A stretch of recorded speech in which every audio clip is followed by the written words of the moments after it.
Oke, bismillahirrahmanirrahim. Assalamualaikum warahmatullahi wabarakatuh. Waalaikumsalam warahmatullahi wabarakatuh. Selamat malam, Ustazah dan teman-teman semuanya. Di sini kami dari kelompok 5 ingin mempresentasikan hasil kerja kelompok kami mengenai modul pembelajaran fase C kelas 1 semester 2 dengan mata pelajaran matematika materi bangun ruang kurikulum merdeka yang disusun oleh kami dari kelompok 5. Yang pertama ada Muhammad Yahya Nur Ardiantoro dengan NIM 200.5313, Pristasia Salmanda NIM 200.5311, Indiana Safira dengan NIM 200.5321, Luciana Puspaningratri dengan NIM 200.5323 dan Astriani Indah dengan NIM 200.5346. Modul Ajar Kurikulum Merdeka 2022 Matematika SD kelas 1. Dengan identitas Instansi SD Ahmad Dahlan tahun penyusun 2022, jenjang sekolah dasar, mata pelajaran matematika fase A kelas 1, bab geometri dengan topik bangun ruang. Alokasi waktu 2 kali 35 jadwal jam pembelajaran. Kompetensi awal, mempelajari geometri, bangun ruang, dan ciri-cirinya dengan PPK, mandiri, tanggung jawab, berpikir kritis, dan kerjasama. Sarana dan prasarana mengambil dari buku siswa dan guru, lalu lembar kerja peserta didik, internet. Lalu persiapan mengajar dengan yang pertama, menyiapkan lembar kerja sesuai dengan kelompok peserta didik, menyiapkan lembar instrumen, lalu menyiapkan gambar mengenai macam-macam bentuk ruang, menyiapkan bahan ajar buku matematika kelas 1 SD, dan memahami hal-hal penting mengenai ciri-ciri bangun ruang. Perlengkapan peserta didik yang pertama terdapat buku dan alat tulis, lalu target peserta didik yang pertama, peserta didik reguler atau tipikal umum, tidak ada kesulitan dalam mencerna dan memahami materi ajar, lalu peserta didik juga dapat mencapai tinggi, mencerna dan memahami dengan cepat, mampu mencapai keterampilan berpikir tingkat tinggi atau HOTS, dan memiliki keterampilan memimpin. Di bagian F, model pembelajaran tatap muka dengan model cooperative learning dengan tipe STAD atau Student Team Assignment Division. Lalu metode yang digunakan yaitu ceramah, pengamatan, tanya jawab, diskusi, dan penugasan dengan asesmen kelompok, asesmen individu, tes sumatif. Pada bagian kompetensi inti, capaian pembelajaran pada akhir fase A, peserta didik dapat mengenal berbagai bangun datar, segitiga, segi empat, segi banyak, dan lingkaran, dan bangun ruang seperti balok, kubus, kerucut, dan bola. Lalu mereka dapat menyusun atau komposisi dan mengurai di komposisi suatu bangun datar, segitiga, segi empat, dan segi banyak. Peserta didik juga dapat menentukan posisi benda terhadap benda lain, kanan, kiri, depan, belakang. Dengan tujuan pembelajaran yang pertama melalui tanya jawab, siswa dapat menguraikan nama bangun ruang sesuai dengan bentuknya dengan tepat. Lalu melalui pengamatan gambar, siswa juga dapat menganalisis ciri-ciri benda yang sesuai dengan bentuk bangun ruangnya dengan cermat. Lalu melalui penugasan, siswa juga dapat menyimpulkan benda-benda di sekitarnya yang berbentuk bangun ruang. Lalu, melalui kegiatan penugasan, siswa juga dapat menggambar bangun ruang sederhana dengan tepat. Di bagian pemahaman bermakna, meningkatkan kemampuan siswa dalam memahami macam-macam bangun ruang dan ciri-cirinya. Dan pertanyaan pemantik yaitu apa itu bangun ruang dan apa bedanya dengan bangun datar, dan apakah benda di sekitar kita ada yang dapat dikategorikan menjadi bangun datar, lalu apa saja macam-macam bentuk bangun ruang dan bagaimana cara menggambar bangun ruang. Lalu di bagian kegiatan pembelajaran akan dibacakan oleh Mbak Pristasia Salmanda. Kepadanya dipersilakan. Baik, terima kasih. Pada kegiatan pembelajaran yang pertama yaitu kegiatan pendahuluan, orientasi, deskripsi kegiatannya. Yang pertama, guru membuka pelajaran dengan salam, kemudian berdoa yang dipimpin oleh salah satu siswa. PPK religius. Yang kedua, peserta didik disapa dan melakukan pemeriksaan kehadiran bersama dengan guru. PPK percaya diri. Guru mengingatkan siswa agar selalu menjaga kesehatan. Peserta didik dibimbing guru menyanyikan lagu Indonesia Raya, serta guru memberikan penguatan tentang pentingnya menanamkan semangat kebangsaan. PPK nasionalisme. Yang terakhir, guru memberikan motivasi belajar. Yang kedua, kegiatan pembelajaran apersepsi. Deskripsi kegiatannya berupa menginformasikan judul pembelajaran dari materi matematika yang akan dibelajarkan, yaitu tentang bangun ruang. C4. Peserta didik menyimak penyampaian guru mengenai tahapan kegiatan pembelajaran yang akan dilewati mulai dari kegiatan pendahuluan sampai dengan penutup. Untuk motivasi, guru menyampaikan tujuan pembelajaran yang ingin dicapai dalam bab ini. Terus guru memberikan motivasi berupa manfaat mempelajari materi mengenai bangun ruang serta manfaat bagi kehidupan sehari-hari. Untuk alokasi waktunya yaitu 10 menit.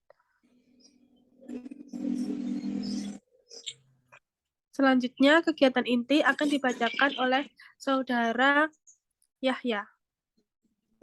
Kegiatan inti fase 1, menyampaikan tujuan dan memotivasi siswa. Deskripsi kegiatan. 1. Guru menyampaikan apa saja yang akan dilakukan pada kegiatan pembelajaran hari ini dan tujuan serta manfaatnya. 2. Peserta didik menjawab pertanyaan tematik dari guru, mendengarkan, mengamati, atau sanifik. Pertama, apa itu bangun ruang dan apa bedanya dengan bangun datar? 2. Apakah benda di sekitar kita ada yang dapat dikategorikan menjadi bangun datar? 3. Apa saja macam-macam bentuk bangun ruang? 4. Bagaimana cara menggambarkan bangun ruang? 3. Peserta didik diminta untuk menjawab pertanyaan dengan mengangkat tangan, mandiri, berpikir kritis, PPK, mengkomunikasikan atau scientific. 4. Peserta didik diapresiasi jawabannya oleh guru. Reward. Fase 2. Menyajikan atau menyampaikan informasi. Deskripsi kegiatan. 1. Peserta didik memperhatikan penyampaian materi yang diberikan oleh guru mengenai berbagai bangun ruang yang telah ditampilkan di depan kelas atau scientific mengamati atau TPACK. 2. Peserta didik diberikan kesempatan untuk membaca ulang ataupun mencatat materi yang diberikan agar siswa lebih memahami materi yang diberikan atau literasi. Fase 3. Mengorganisasikan siswa dalam kelompok-kelompok belajar. 1. Guru membimbing siswa dalam pembentukan kelompok yang masing-masing kelompoknya beranggotakan 4-5 orang. 2. Masing-masing kelompok diberikan LKPD dari guru yang dalamnya terdapat gambar-gambar yang telah disusun sedemikian rupa dan terdapat pertanyaan yang harus dijawab secara berkelompok. Selanjutnya akan dibaca Saudara Sisi. Waktu dan tempat dipersilahkan. Lalu untuk fase 4 yaitu membimbing kelompok bekerja dan belajar. Guru membimbing peserta didik untuk membaca dan memahami mengenai pengerjaan LKPD yang diberikan, termasuk collaboration dan communication, lalu berpikir kritis dan kerjasama. Lalu yang kedua, peserta didik diberikan kesempatan untuk menanyakan hal yang masih belum dipahami mengenai lembar kerja, termasuk berpikir kritis PPK. Lalu yang ketiga, peserta didik diorganisasikan untuk bekerja secara berkelompok dengan kelompoknya masing-masing dan bersaing secara sehat. Bekerja sama PPK dengan mendatangi setiap kelompok dan memberi bantuan apabila ada kesulitan, namun berupa pertanyaan rangsangan atau pancingan, bukan memberikan jawaban. Lalu fase 5 yaitu evaluasi. 1. Guru meminta beberapa siswa yang mewakili kelompoknya masing-masing untuk mempresentasikan jawaban berdasarkan hasil diskusi kelompoknya, termasuk dalam percaya diri dan berani, PPK. Lalu yang kedua, kelompok lain diharapkan memberikan tanggapan dan hasil diskusi dari kelompok yang mempresentasikan, termasuk dalam PPK berpikir kritis. Lalu untuk yang ketiga, peserta didik yang maju untuk mewakili kelompoknya diminta untuk kembali ke tempat duduknya oleh guru. Untuk fase yang terakhir yaitu fase 6, yaitu memberikan penghargaan dan umpan balik. 1. Guru memberikan umpan baik dan apresiasi dengan mengajak siswa lain untuk memberi tepuk tangan kepada siswa yang sudah berani maju untuk mewakili kelompoknya dalam mempresentasikan hasil diskusi yang telah dilakukan, termasuk dalam reward. Lalu yang kedua, peserta didik di bawah bimbingan guru bersama-sama membahas LKPD yang telah mereka diskusikan, termasuk dalam collaboration dan communication. Lalu yang materi yang belum dimengerti, termasuk dalam PPK berpikir kritis dan saintifik mengkomunikasikan. Selanjutnya, kegiatan penutup akan dibacakan oleh Mbak Astriani Indah. Baik, untuk selanjutnya kegiatan penutup. Pada bagian kesimpulan, peserta didik dan guru bersama-sama menyimpulkan pelajaran hari ini mengenai bangun ruang dan ciri-cirinya. Pada bagian refleksi, peserta didik, guru melakukan kegiatan refleksi hari itu. Dalam kegiatan refleksi, guru memberikan beberapa pertanyaan dijawab oleh siswa secara lisan. 1. Apa yang anak-anak pelajari hari ini? 2. Apa ada yang belum dipahami dari materi yang telah dipelajari hari ini? 3. Bagaimana perasaan kalian pada saat kegiatan berlangsung? 4. Dari berbagai kegiatan yang sudah kita lewati tadi, kegiatan mana yang paling kalian sukai? 5. Apa saja bangun ruang yang ada di ruang kelas kita? Kemudian pada bagian evaluasi, deskripsi kegiatannya. 1. Melakukan penilaian hasil belajar atau membagikan soal evaluasi.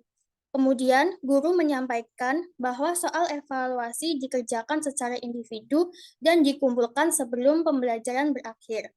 Peserta didik mengerjakan soal evaluasi sesuai dengan batas waktu yang sudah ditentukan dan mengumpulkannya kembali kepada guru.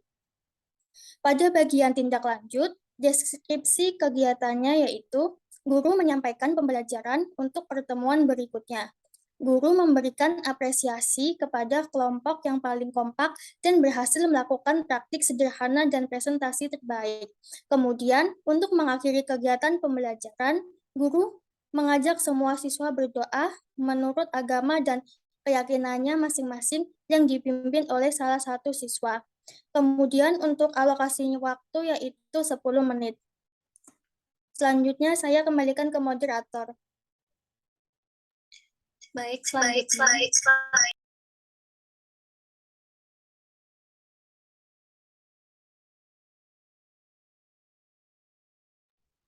Baik, selanjutnya di bagian refleksi. Yang pertama, apa yang telah dipahami oleh peserta didik, apa yang belum dipahami oleh peserta didik, dan bagaimana perasaan peserta didik selama mengikuti kegiatan pembelajaran. Lalu di bagian asesmen atau penilaian, lingkup penilaian yaitu penilaian sikap, penilaian pengetahuan, penilaian keterampilan, teknik penilaiannya penilaian sikap observasi, penilaian pengetahuan dengan tes tertulis, dan penilaian keterampilan kinerja. Bentuk instrumennya penilaian sikap rubrik pengamatan, penilaian pengetahuan LKPD, penilaian keterampilannya lembar untuk kerja. Bagian lampiran-lampiran penilaian, penilaian sikap seperti yang ditampilkan. Lalu di bagian penilaian pengetahuan, instrumen penilaian tes tertulis. Bagian C penilaian keterampilan, lembar penilaian unjuk kerja sebagai siswa untuk membuat gambar bangun ruang. Lalu di bagian H, kegiatan pengayaan dan remedial, pengayaannya peserta didik dengan nilai rata-rata dan nilai di atas rata-rata. Dengan di atas rata-rata mengikuti pembelajaran dengan pengayaan. Remedial juga diberikan kepada peserta didik yang membutuhkan bimbingan untuk memahami materi atau pembelajaran mengulang kepada siswa yang belum mencapai capaian pembelajaran. Glosarium, peserta didik juga akan belajar tentang bangun ruang, sebagaimana bangun ruang merupakan suatu bangunan 3 dimensi yang memiliki ruang atau kolom dan juga sisi yang membatasinya. Lalu daftar pustaka dan mengetahui kepala sekolah Satrianawati Majelis Pendidikan dan guru kelas 1 anggota kelompok 5. Di sini terdapat lampiran bangun ajar yaitu materi bangun ruang matematika kelas 1 dengan dijelaskan materi yang itu apa itu bangun ruang dengan bangun ruang yang terdapat dibagi menjadi 2 yaitu yang pertama bangun ruang sisi lengkung dan bangun ruang sisi datar. Bangun ruang sisi lengkung contohnya seperti kerucut, bola, dan tabung, sedangkan bangun ruang sisi datar contohnya kubus, balok, limas, dan prisma. Untuk materi yang sudah dilampirkan dalam bahan ajar, dengan perbedaan bangun ruang sisi lengkung, di mana bangun ruang sisi lengkung merupakan kelompok bangun ruang yang memiliki bagian-bagian yang berbentuk lengkungan. Biasanya bangun ruang tersebut memiliki selimut atau permukaan bidang. Di bagian sisi datar, bangun ruang sisi datar merupakan bangun ruang yang memiliki sisi berbentuk datar. Lalu terdapat lampiran LKPD, lembar kerja peserta didik, seperti yang sudah dilampirkan. Baiklah, sekian presentasi dari kelompok kami. Lebih kurangnya kami mohon maaf. Kami akhiri. Wassalamualaikum warahmatullahi wabarakatuh. Waalaikumsalam warahmatullahi wabarakatuh. Waalaikumsalam warahmatullahi wabarakatuh.